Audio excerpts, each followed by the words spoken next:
This week's Torah reading is called Tzav, which means command.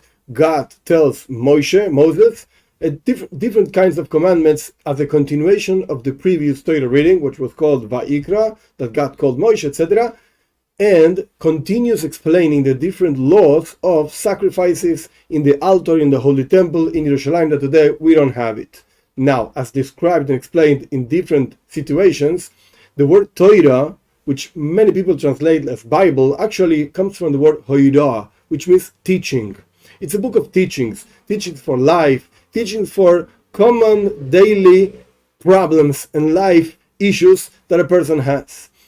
So in this description of the sacrifices that today do not apply, we have to try to find teachings for our life that doesn't have anything to do with korbanos, with offerings. You can say a person offers himself to God, okay, very nice. But however, in the details of the different works and jobs in the temple and in the details of the sacrifices, we should also find different teachings. What can we see at the beginning of this parsha called Tzav? There's one verse that teaches two things. The verse says, there has to be a constant fire light up on the altar and should not be consumed. What are the two things? First of all, you have to go and light a fire. Second of all, don't extinguish it. Very good. Now, as just I said before, there are teachings in the Torah. One of the teachings is that all the different vessels in the temple actually represent the vessels, so to speak, in a person's life, in a person's body, in the person's soul. The altar, where the offerings were made, represents the heart. Now, the Torah is saying you have to go and light a fire. What do you need a fire for? In the temple, you need a fire to burn the offerings. If you don't have fire, you cannot burn. And the Torah says, don't light it off. Don't throw water on it, or whatever the case is, don't put it off.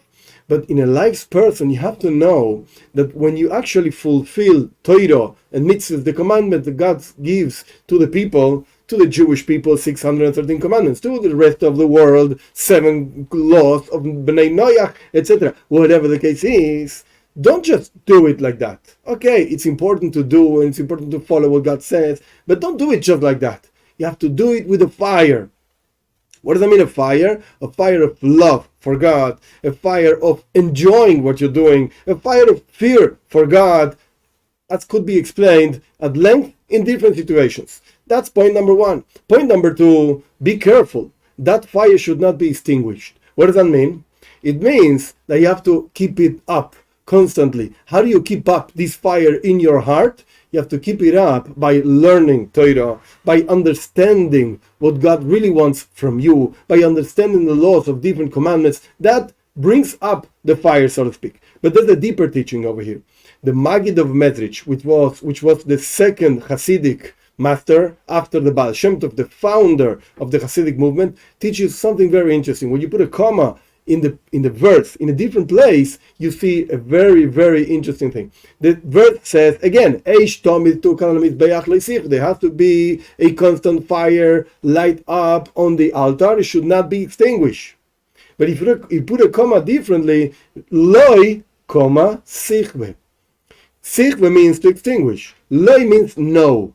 That means when you have this fire inside of you, when you fulfill the commandments that God gives you with a fire, with enjoying your connection to God, loi, all the bad things inside of you, sichve, will be consumed.